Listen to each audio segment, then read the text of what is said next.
கார்ல வந்தனா அந்த சத்யாவால சைக்கிள்ல வரேன்.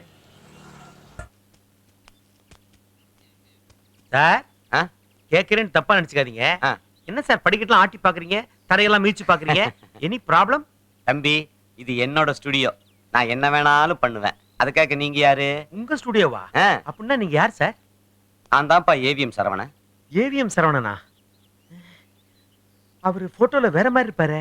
தம்பி, படையப்பா படம் பார்த்திருக்கீங்களா? ஆமா. அதுல ரஜினிகாந்த் எப்படி இருந்தாரு, நேர்ல பாக்கும்போது எப்படி இருக்காரு, அந்த மாதிரிதான் இப்ப அது. அப்படின்னா நீங்க தான் உண்மையில ஏவிஎம் சரவணனா? எஸ். ஐயா, உங்களை நேர்ல பாக்குறது கொடுத்து வச்சிருக்கீங்க. எந்திரி எந்திரிப்பா.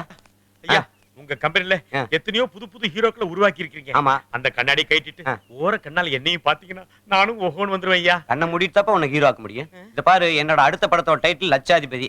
அதுல ஹீரோவுடைய கேரக்டர் பிச்சைக்காரன். நீ பாக்குறதுக்கு லட்சாதிபதி மாதிரி இருக்க. எப்படி பிச்சைக்காரனா மாறுவ? கொஞ்சம் இருங்க. இந்த மோதிரத்தை பிடிங்க, இந்த வாட்ச் பிடிங்க, இந்த செயினி பிடிங்க.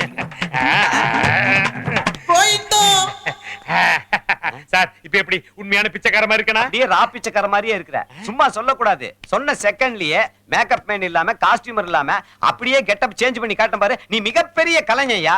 இந்த பிளாங்க் செக். என்னோட அடுத்த படத்தோட ஹீரோ நீதான். ஏண்டா, உள்ள போறதுக்கே என்கிட்ட காசு கேட்டியே, இப்போ உன் கம்பெனிக்கு நான் தான்டா புது ஹீரோ. ஏவிஎம் சரவணன் சாரே சொல்லிட்டாரு. ஏண்டா, ஏவிஎம் சரவணன் சார் ஃபாரின் போய் 15 நாள் ஆச்சு. ஒண்ணு அவர் ஹீரோ ஆக்குறேன்னு சொன்னாரா? 15 நாள் ஆச்சா? அப்ப உள்ள ஒருத்தர் வெள்ளை பேண்ட் வெள்ளை சட்டை போட்டுட்டு இருந்தாரே.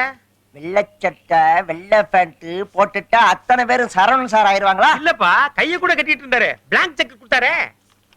அமௌண்ட்டும் போடல, கையெழுத்தும் போடல. உண்மையிலேயே இது பிளாங்க் செக் தான். போடா வெளியே.